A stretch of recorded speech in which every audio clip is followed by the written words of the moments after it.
Tonight, more than 10,000 workers at John Deere are out on strike. It's the first strike there in more than 3 decades. John Deere hat einen bedeutenden Meilenstein erreicht. Und die amerikanischen Landwirte revanchieren sich mit mehr Kraft als erwartet. Jahrzehntelang war John Deere das Fundament der Landwirtschaft, verbunden mit Innovation und Vertrauen. Doch dieses Vertrauen ist nun erschüttert. Restriktive Reparaturverfahren, steigende Kosten und der Ausschluss der Landwirte von ihren Maschinen haben eine Rebellion ausgelöst, wie wir sie noch nie erlebt haben. Was bedeutet die gegenwärtige Situation für die Zukunft der Landwirtschaft? Wie konnte John Deere mit seinem eisernen Griff ins Fettnäpfchen treten? Und warum geht dieser Konflikt über die Landwirtschaft hinaus? Bleiben Sie dran, wenn wir alles verraten. John Deeres Fallout und die Auswirkungen auf die Landwirte. Was ist passiert? Wie konnte ein Unternehmen, das einst für Vertrauen und Innovation stand, das Vertrauen der Menschen verlieren, für die es gegründet wurde? Über 2 Jahrhunderte lang war der Name John Deere ein Synonym für hervorragende landwirtschaftliche Leistungen. Das 1837 von einem Schmied aus Vermont gegründete Unternehmen stellte den bahnbrechenden Stahlpflug her, der die landwirtschaftliche Landschaft nachhaltig veränderte. Vor dem Durchbruch von John Deere pflügten die Landwirte mühsam durch dicke, klebrige Böden und verschwendeten aufgrund der Ineffizienz von Holz- oder Gusseisengeräten häufig wertvolle Zeit und Ernten. Der Stahlpflug revolutionierte die Technik und ermöglichte es den Landwirten, größere Flächen mit weniger Arbeit zu bewirtschaften. John Deere hat sich im Laufe der Jahre von einem kleinen Unternehmen zu einem weltweiten Kraftpaket entwickelt. Das Unternehmen erweiterte seine Produktpalette um Traktoren, Erntemaschinen und andere Maschinen, auf die sich Landwirte heute verlassen. Mitte des 20. Jahrhunderts hatte sich John Deere den Ruf erworben, die Bedürfnisse der Landwirte zu verstehen und zu unterstützen. Die leuchtend grünen und gelben Maschinen waren mehr als nur Werkzeuge. Sie symbolisierten Zuverlässigkeit und Vertrauen. Für die Landwirte war John Deere mehr als nur eine Marke. Es war ein Partner in ihrem Leben, ein Unternehmen, auf das sie sich verlassen konnten, weil es ihnen hervorragende Maschinen lieferte, mit denen sie ihre Familien und Gemeinden ernähren konnten. Dieses Vertrauen wurde über Jahrhunderte hinweg aufgebaut, so dass John Deere Maschinen in den landwirtschaftlichen Betrieben auf der ganzen Welt allgegenwärtig sind. Mit der Entwicklung des Unternehmens änderten sich jedoch die Prioritäten, was für die Landwirte, die von ihm abhängig waren, nicht von Vorteil war. Von der Befähigung zur Kontrolle. Wann wird eine Innovation zu einer Waffe gegen ihre Nutznießer? Mit dem Eintritt in das 21. Jahrhundert gewann die Technologie in der Landwirtschaft zunehmend an Bedeutung. John Deere war einer der Vorreiter dieser Bewegung und integrierte moderne Technologien wie GPS, präzise Pflanzung und automatische Lenkung in seine Maschinen. Ursprünglich schienen diese Fortschritte eine logische Folge der Bemühungen des Unternehmens zu sein, die Landwirte zu unterstützen. Doch für viele war dieser technische Fortschritt mit einem unvorhergesehenen Preis verbunden. Dieselbe Technologie, die Effizienz versprach, brachte auch Zwänge mit sich.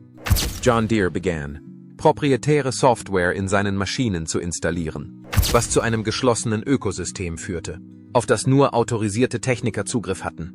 Das bedeutete, dass die Landwirte selbst für kleinere Reparaturen, wie den Austausch eines Sensors oder die Neukalibrierung eines GPS-Geräts, auf John Deere angewiesen waren.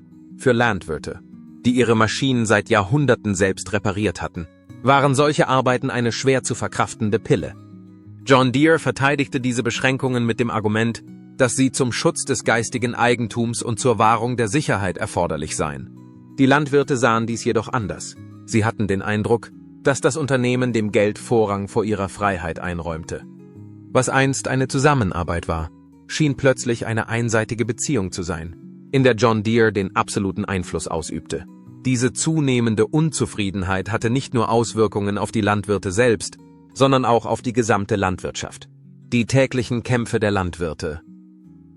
Stellen Sie sich vor, Sie besitzen Maschinen, die Sie nicht reparieren können. Wie wirkt sich das auf Ihren Lebensunterhalt aus? Maschinenausfälle sind für Landwirte nicht nur ärgerlich, sondern können auch katastrophal sein. Während der Pflanz- und Erntesaison zählt jede Stunde. Ein defekter Traktor oder Mähdrescher kann zu Verzögerungen bei den Arbeiten führen und die gesamte Ernte gefährden. Die Landwirte konnten aufgrund der strengen Vorschriften von John Deere nicht einmal einfache Reparaturen durchführen. Nehmen wir das Szenario einer Fehlfunktion des GPS-Empfängers.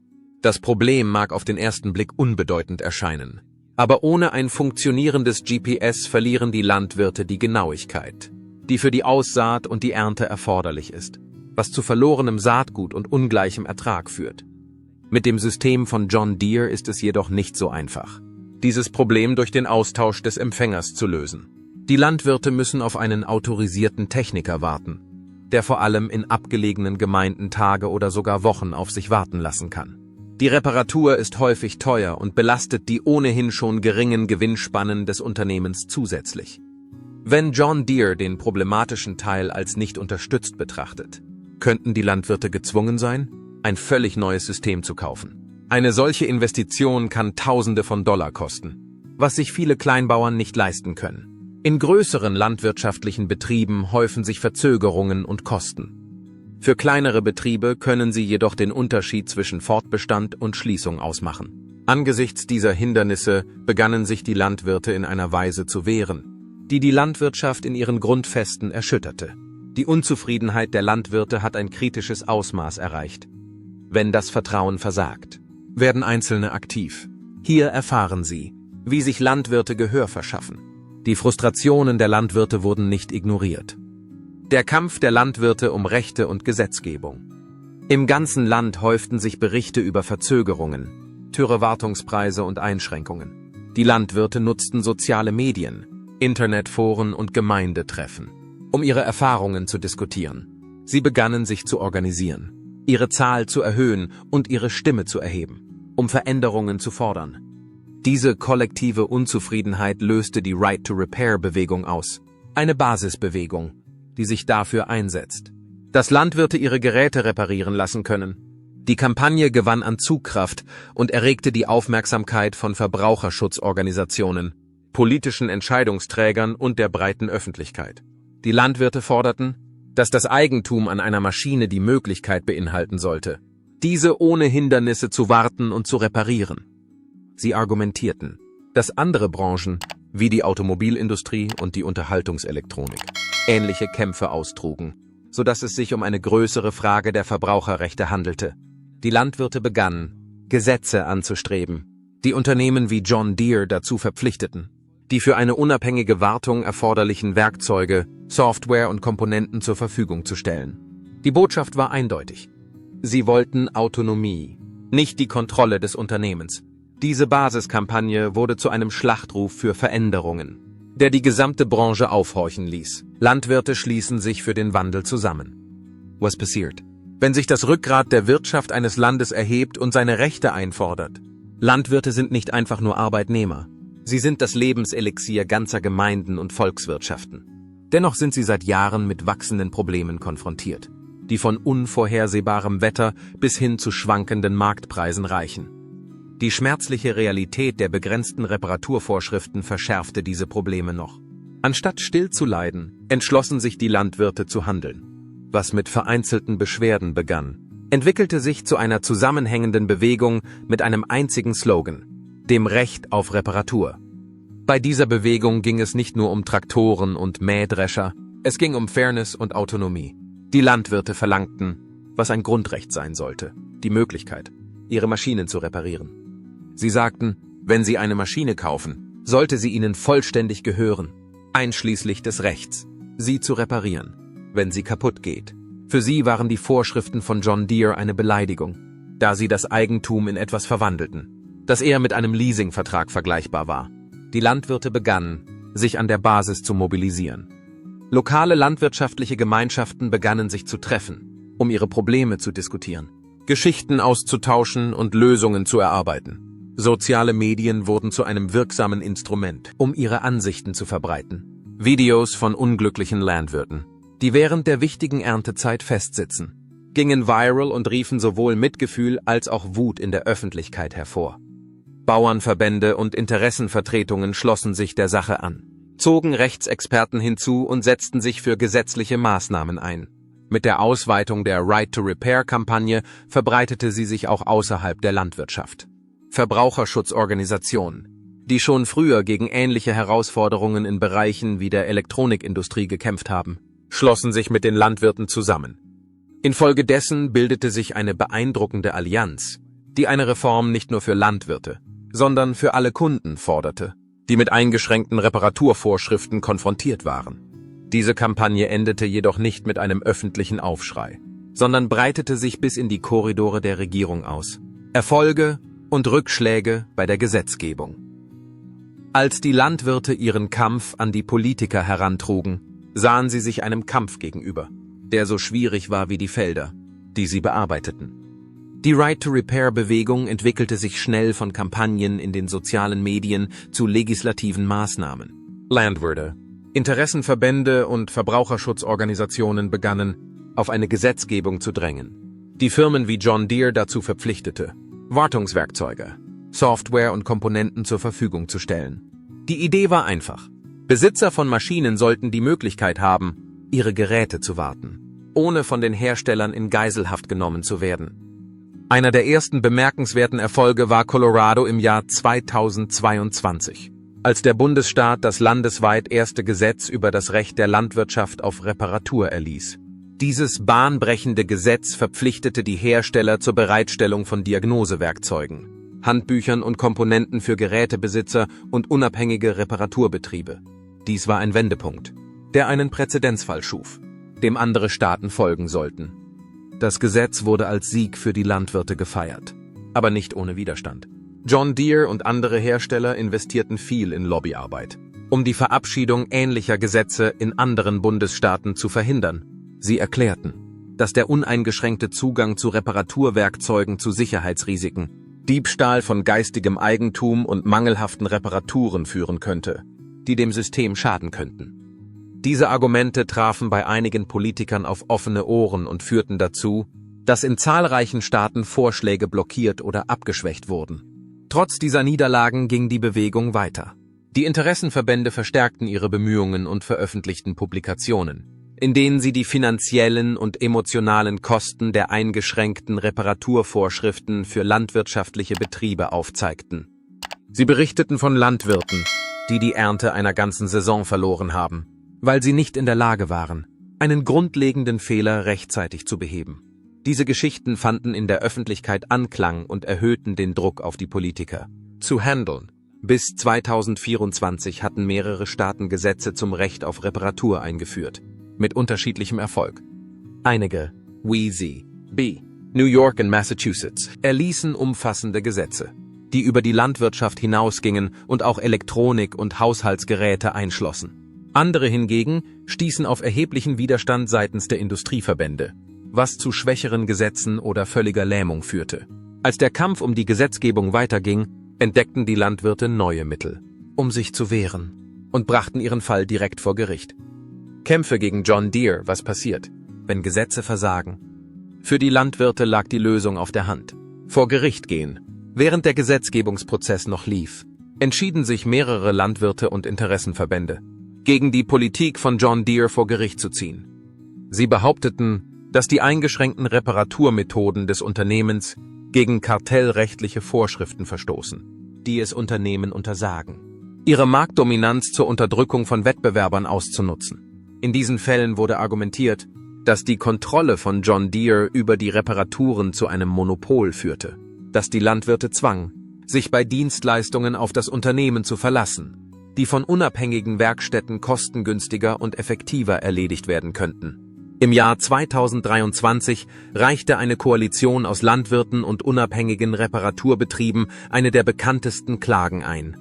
In der Klage wurde behauptet, die Praktiken von John Deere seien nicht nur unlauter, sondern auch rechtswidrig, da sie den Wettbewerb behinderten und die Kosten für die Verbraucher erhöhten. Der Fall erregte landesweites Aufsehen, und Rechtsexperten erörterten seine möglichen Auswirkungen auf die breitere Right-to-Repair-Bewegung. John Deere verteidigte seine Politik mit der Begründung, dass es die Sicherheit und Integrität seiner Geräte gewährleisten müsse. Das Unternehmen erklärte, dass nicht genehmigte Reparaturen zu Unfällen, Geräteausfällen und sogar zu Umweltschäden führen könnten. Kritiker kritisierten diese Behauptungen jedoch als Panikmache und wiesen darauf hin, dass die Landwirte ihre Geräte seit Jahren ohne Zwischenfälle selbst warten.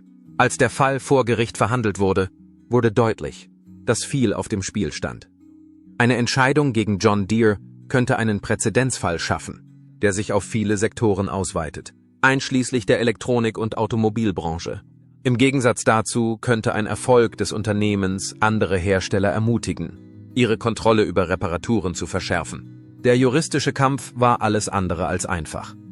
Die Rechtsabteilung von John Deere kämpfte mit Hilfe der enormen Ressourcen des Unternehmens mit Händen und Füßen, um ihre Vorschriften zu verteidigen. Währenddessen waren die Landwirte auf Crowdfunding-Initiativen und Interessengruppen angewiesen, um ihre Anwaltskosten zu bezahlen.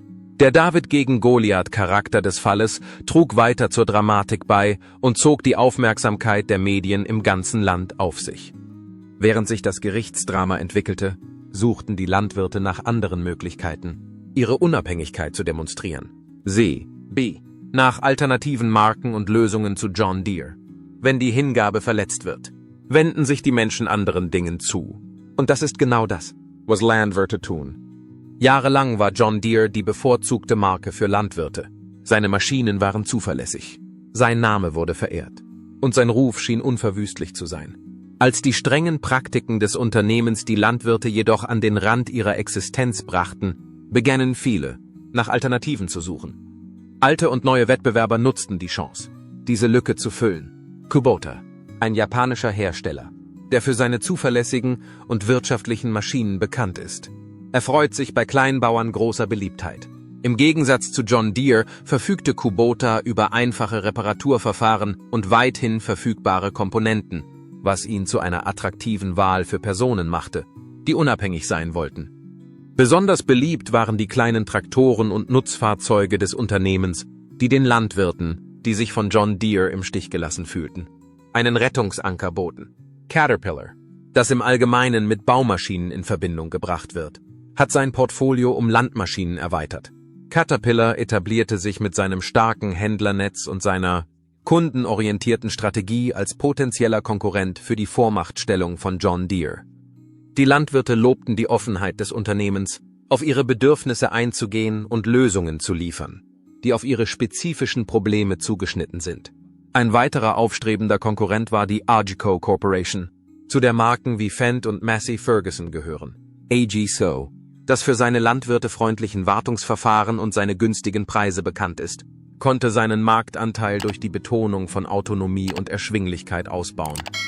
Der Schwerpunkt des Unternehmens auf landwirtschaftlichen Präzisionstechnologien zog auch große landwirtschaftliche Unternehmen an, die nach innovativen Lösungen suchten. Diese Alternativen boten den Landwirten nicht nur mehr Möglichkeiten, sondern vermittelten John Deere auch eine deutliche Botschaft. Die Landwirte waren nicht länger bereit, restriktive Vorschriften zu ertragen und stimmten mit ihrem Geld ab. Dieser Loyalitätsverlust wirkte sich erheblich auf den Marktanteil von John Deere aus und zwang das Unternehmen, die Konsequenzen seiner Entscheidungen zu tragen.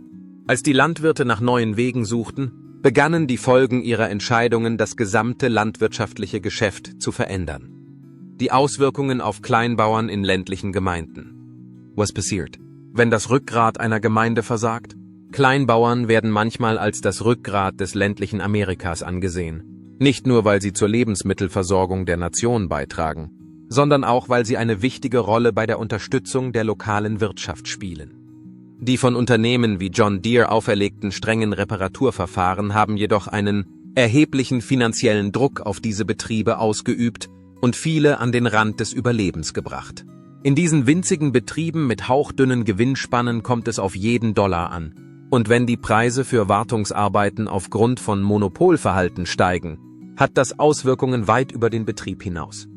Stellen Sie sich die Situation eines kleinen Familienbetriebs vor, der mit einem begrenzten Budget arbeitet. Wenn eine wichtige Maschine ausfällt, hat der Landwirt zwei Möglichkeiten. Er kann auf einen autorisierten Techniker warten oder überhöhte Kosten für die Reparatur der Maschine über das von John Deere zugelassene Netzwerk zahlen. Beide Alternativen sind mit Kosten verbunden. Verzögerte Reparaturen können dazu führen, dass Aussaat- oder Erntezeitfenster verpasst werden, was sich in geringeren Erträgen und Einnahmen niederschlägt. Die gestiegenen Instandhaltungskosten wirken sich direkt auf das ohnehin schon geringe Einkommen der Landwirte aus und zwingen sie zu schwierigen Entscheidungen darüber, wofür sie ihre Ressourcen einsetzen. Diese finanziellen Schwierigkeiten betreffen nicht nur einzelne Betriebe, sie betreffen ganze ländliche Dörfer. Die Landwirtschaft ist häufig die Grundlage der Wirtschaft von Kleinstädten, wobei die Landwirte die Hauptkunden für die örtlichen Unternehmen sind.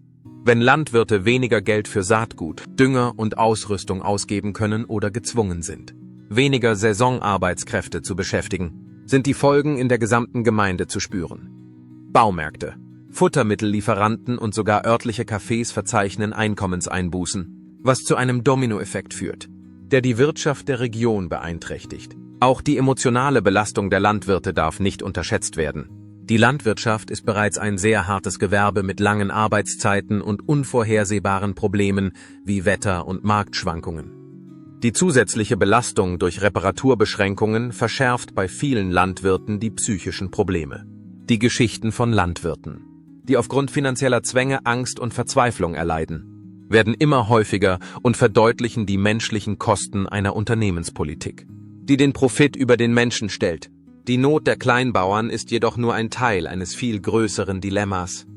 Die Auswirkungen dieser restriktiven Politik erstrecken sich auf die gesamte Lebensmittelversorgungskette. Die Belastung der Lebensmittelversorgungskette. Wenn Landwirte Probleme haben, ist nicht nur ihr Lebensunterhalt in Gefahr. Es geht um das Essen auf unseren Tischen. Die Lebensmittelversorgungskette ist ein komplexes Netz voneinander abhängiger Systeme. Und wenn ein Glied ausfällt, kann das weitreichende Folgen haben. Die Landwirte sind die Grundlage dieses Netzwerks, denn sie erzeugen die Rohstoffe, die in die Regale der Lebensmittelgeschäfte und auf die Speisekarten der Restaurants kommen. Wenn sie mit Herausforderungen konfrontiert werden, wie Ausfallzeiten von Maschinen aufgrund strenger Reparaturvorschriften, leidet das gesamte System. So kann zum Beispiel eine verspätete Ernte aufgrund eines beschädigten Mähdreschers dazu führen, dass die Produkte auf dem Feld verderben. Dies ist nicht nur ein finanzieller Verlust für den Landwirt, sondern auch ein Verlust von Lebensmitteln, die sonst die Kunden erreichen würden. Wenn weniger Ernten den Markt erreichen, sinkt das Angebot, was zu höheren Kosten für die Verbraucher führt. Dieser Trend ist besonders besorgniserregend in einer Zeit, in der Inflation und Ernährungsunsicherheit für viele Familien bereits ein großes Problem darstellen. Die Belastung der Lebensmittelversorgungskette beschränkt sich nicht auf den Anbau von Pflanzen. Ausfälle von Maschinen haben auch Auswirkungen auf die Viehzucht. Stellen Sie sich einen Milchviehhalter vor, dessen Melkanlage ausfällt. Ohne die Möglichkeit, die Geräte sofort zu reparieren, kann die Milchproduktion beeinträchtigt werden, was zu Produktverlusten und finanziellen Einbußen führt. In ähnlicher Weise können Futtermittelsysteme, die auf automatischer Technologie beruhen, dazu führen, dass Tiere hungern, wenn sie ausfallen und nicht rechtzeitig repariert werden. Diese Unterbrechungen verursachen nicht nur unmittelbare Probleme, sondern haben auch langfristige Auswirkungen auf die Stabilität der Lebensmittelversorgung. Wenn Landwirte aufgrund steigender Kosten und Hindernisse ihre Tätigkeit aufgeben müssen, verliert die Landwirtschaft an Kapazität. Diese geringere Kapazität kann das gesamte System anfälliger für Schocks machen. Katastrophale Wetterereignisse, Unterbrechungen der globalen Lieferkette oder andere unerwartete Hindernisse. In dem Maße, in dem sich das Lebensmittelversorgungssystem anpasst, entsteht ein breiterer wirtschaftlicher Druck, der Märkte und Sektoren auf unvorhergesehene Weise verändert. Neue Marktchancen für Wettbewerber. Wenn ein Riese ins Straucheln gerät, springen andere ein, um die Lücke zu füllen. Die rigorosen Reparaturpraktiken von John Deere haben die Landwirte verärgert und gleichzeitig Konkurrenten die Möglichkeit gegeben, in den Markt einzutreten und Marktanteile zu erobern. Unternehmen wie Kubota, IGSO Corporation und CNH Industrial haben die steigende Unzufriedenheit der Landwirte erkannt und sich als landwirtschaftsfreundliche Alternativen positioniert. Diese Unternehmen haben große Fortschritte gemacht, indem sie flexible Wartungsrichtlinien, wettbewerbsfähige Preise und neue technische Lösungen anbieten. Kubota beispielsweise hat sich mit seinen kompakten Traktoren und Nutzfahrzeugen einen Namen gemacht, die besonders für kleine und mittlere Betriebe interessant sind. Die Betonung von Wartungsfreundlichkeit und leicht erhältlichen Komponenten hat das Unternehmen bei Menschen beliebt gemacht, die sich von restriktiven Einschränkungen befreien wollen. Die IGSO Corporation mit Marken wie Massey Ferguson und Fendt hat ebenfalls von der Unzufriedenheit der Landwirte profitiert. Durch die Konzentration auf landwirtschaftliche Präzisionstechnologie und transparente Wartungsprozesse hat sich IGSO als zukunftsorientierter Konkurrent von John Deere etabliert. Sogar Caterpillar, ein Unternehmen, das vor allem für Baumaschinen bekannt ist, hat in der Landwirtschaft Fuß gefasst. Caterpillar hat damit begonnen, landwirtschaftliche Geräte anzubieten, die sich an Landwirte richten, die nach zuverlässigen, reparaturfähigen Optionen suchen. Diese aufstrebenden Konkurrenten haben nicht nur den Marktanteil von John Deere verringert, sondern auch den dringend benötigten Wettbewerb in die Branche gebracht und die Vormachtstellung eines einzelnen Unternehmens in Frage gestellt. Der Aufstieg dieser Konkurrenten hat die Innovation in der Landtechnikbranche vorangetrieben. Die Unternehmen investieren in innovative Technologien, die die Benutzerfreundlichkeit und die Autonomie der Landwirte fördern. Einige Hersteller entwickeln beispielsweise Open-Source-Software-Plattformen, die es den Landwirten ermöglichen, ihre Geräte zu diagnostizieren und zu reparieren, ohne auf proprietäre Systeme angewiesen zu sein. Diese Fortschritte verändern das Geschäft und ermöglichen den Landwirten eine größere Kontrolle über ihre Betriebe. Während die Konkurrenten an Dynamik gewinnen, dürfen jedoch die größeren wirtschaftlichen Auswirkungen dieser Veränderungen nicht übersehen werden. Langfristige wirtschaftliche Auswirkungen. Was passiert, wenn die Basis einer Branche zu bröckeln beginnt? Die wirtschaftlichen Folgen der restriktiven Taktik von John Deere gehen weit über einzelne Landwirte und Konkurrenten hinaus.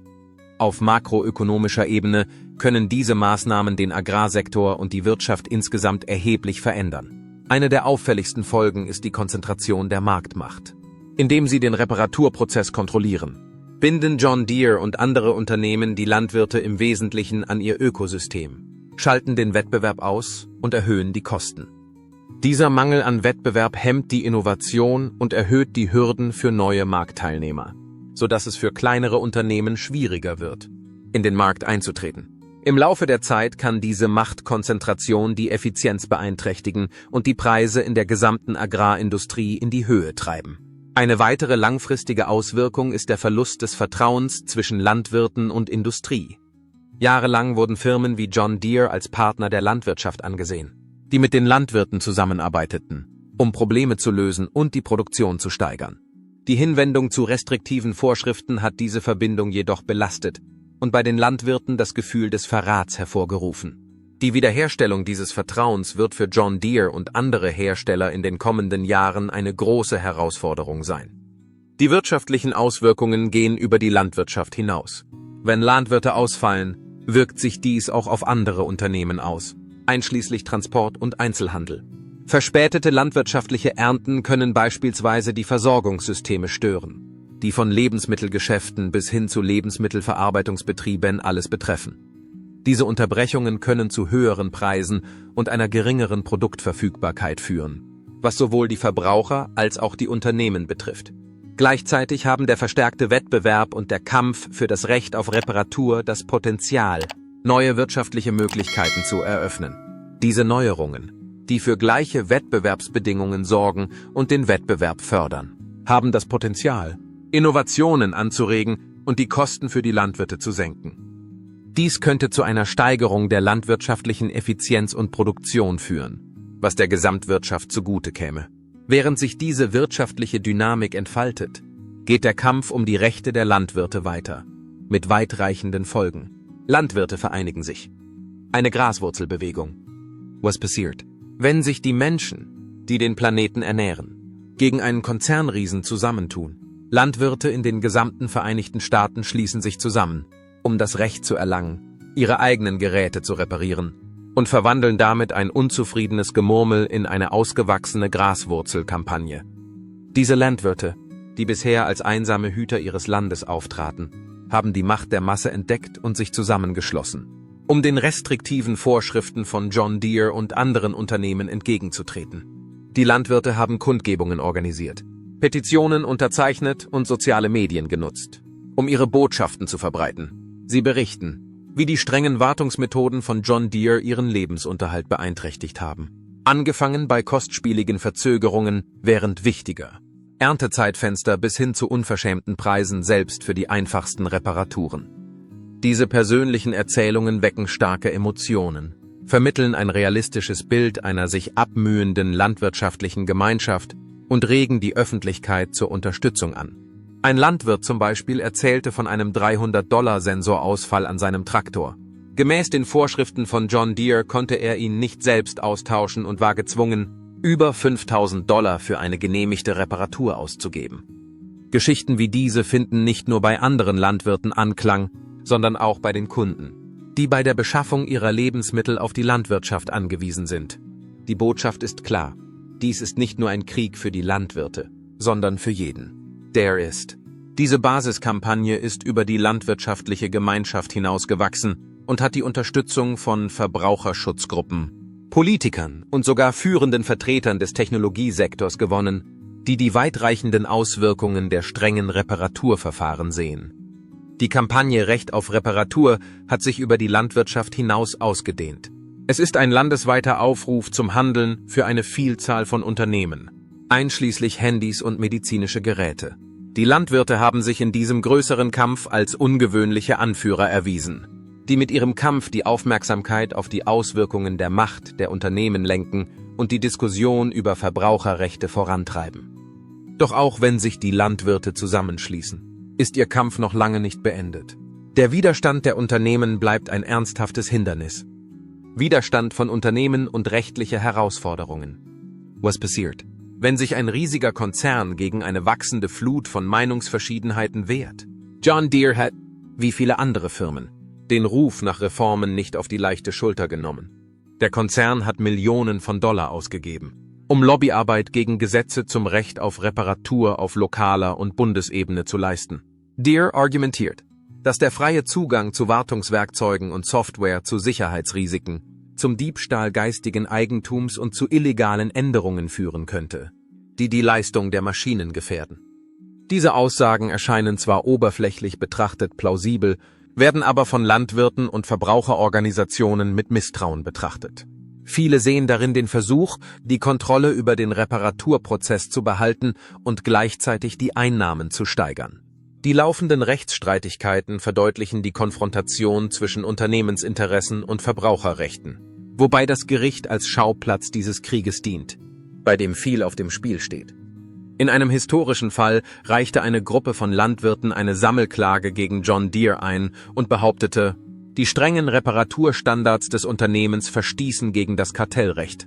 In der Klage wurde behauptet, dass das Monopol von Deere bei Ersatzteilen und Dienstleistungen die Landwirte dazu zwang, überhöhte Preise zu zahlen, was ein unlauteres und wettbewerbswidriges Verhalten darstelle.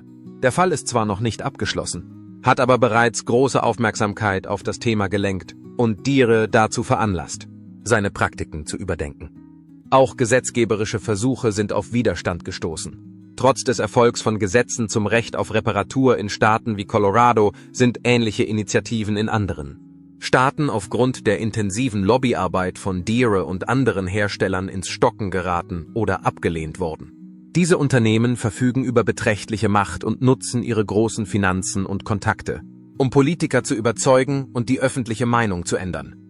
Da der Widerstand der Unternehmen anhält, entwickeln die Landwirte und ihre Verbündeten neue Strategien, um die Sache voranzutreiben. Innovative Lösungen und Alternativen. Wenn die Chancen gegen einen stehen, muss man manchmal seinen eigenen Weg gehen. Trotz des Widerstands der Unternehmen entwickeln Landwirte und unabhängige Erfinder neue Strategien, um das Eigentum an ihren Geräten zurückzuerlangen. Einer der aufregendsten Trends ist die Schaffung von Open-Source-Software-Plattformen, die von Firmen wie John Deere auferlegten Beschränkungen umgehen. Diese Plattformen ermöglichen es den Landwirten, ihre Maschinen zu diagnostizieren und zu reparieren, ohne auf proprietäre Geräte oder teure autorisierte Dienste angewiesen zu sein. FarmHack zum Beispiel hat Online-Foren eingerichtet, in denen Landwirte Ideen für Reparaturen austauschen, kostenlose Software-Tools herunterladen und gemeinsam an DIY-Lösungen arbeiten können. Diese Aktivitäten an der Basis haben es den Landwirten ermöglicht, ihre Probleme selbst in die Hand zu nehmen und ihnen einen Geist der Unabhängigkeit und Widerstandsfähigkeit zu vermitteln. Auch wenn diese Abhilfemaßnahmen die zugrunde liegenden systemischen Probleme nicht beseitigen, bieten sie Landwirten, die es sich nicht leisten können, auf rechtliche oder gesetzliche Verbesserungen zu warten, einen Rettungsanker.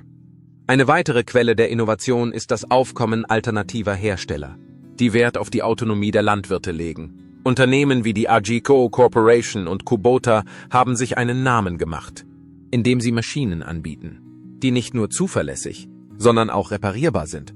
Diese Unternehmen haben die Bewegung für das Recht auf Reparatur unterstützt, indem sie sich als Partner der Landwirte darstellten und sich von der restriktiveren Konkurrenz abhoben. Die Landwirte suchen auch auf Gebrauchtmaschinenmärkten nach älteren, einfacheren Geräten, die nicht dieselben Softwarebeschränkungen aufweisen wie neuere Versionen. Ältere Maschinen verfügen zwar nicht über die technischen Möglichkeiten aktueller Traktoren und Mähdrescher, aber sie bieten ein Maß an Zuverlässigkeit und Reparaturfreundlichkeit, das viele Landwirte schätzen. Der wachsende Markt für Gebrauchtmaschinen hat auch das Interesse an alten Maschinen wieder geweckt. Einige Landwirte rüsten jahrzehntealte Traktoren auf, um ihren Betrieb reibungslos zu halten. Doch während diese einfallsreichen Ideen an Popularität gewinnen, hängt der letztendliche Erfolg der Bewegung von strukturellen Reformen und einer Veränderung der Unternehmensziele ab. Ein Weg in die Zukunft für die Landwirtschaft. Wie könnte die Zukunft aussehen, wenn Landwirte und Unternehmen zum gegenseitigen Nutzen zusammenarbeiten? Beim Kampf um das Recht auf Reparatur geht es um mehr als nur um die Wiederherstellung von Geräten. Es geht darum, die langfristige Lebensfähigkeit und Gerechtigkeit der Landwirtschaft zu sichern. Um diese Vision Wirklichkeit werden zu lassen, sind strukturelle Veränderungen erforderlich, nicht nur in den Unternehmenspraktiken, sondern auch im gesamten landwirtschaftlichen Umfeld. In erster Linie müssen Unternehmen wie John Deere erkennen, wie wichtig es ist, langfristig das Vertrauen der Verbraucher zu gewinnen. Restriktive Wartungsverfahren mögen zwar die kurzfristige Rentabilität erhöhen, zerstören aber den guten Ruf, der seit über 200 Jahren die Grundlage für den Erfolg von Deere bildet. Durch Offenheit und die Bereitstellung von Ressourcen, die die Landwirte für die Reparatur ihrer Maschinen benötigen, hat Deere das Potenzial, seinen Ruf als vertrauenswürdiger Partner der Landwirtschaft wiederherzustellen.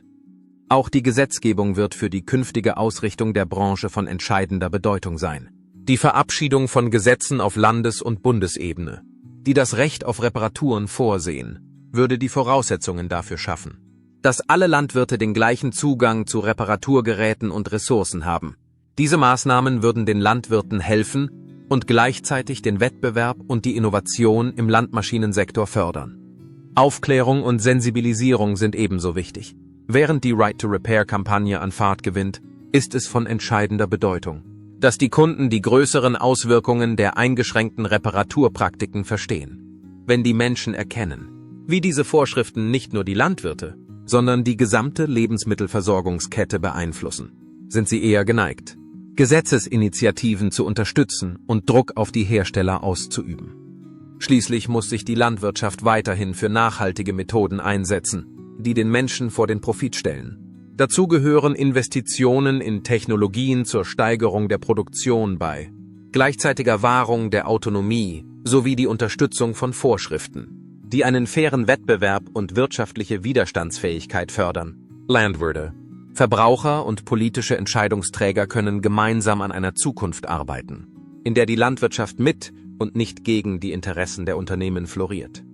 Während der Kampf um das Recht auf Reparaturen weitergeht, ist eine Sache sicher. Die Landwirte sind nicht länger bereit zu schweigen und ihre Stimmen bestimmen die Zukunft der Landwirtschaft. Vielen Dank, dass Sie uns bei diesem aufschlussreichen Bericht begleitet haben. Jetzt ist Ihre Zeit gekommen. Was denken Sie über diese Kampagne für die Rechte der Landwirte? Sollten Firmen wie John Deere ihren Griff lockern? Bitte teilen Sie Ihre Ideen in den Kommentaren unten mit. Wenn Sie schon einmal hier sind, mögen Sie dieses Video, teilen Sie es mit jemandem, der es hören muss, und abonnieren Sie es für weitere sinnvolle Geschichten.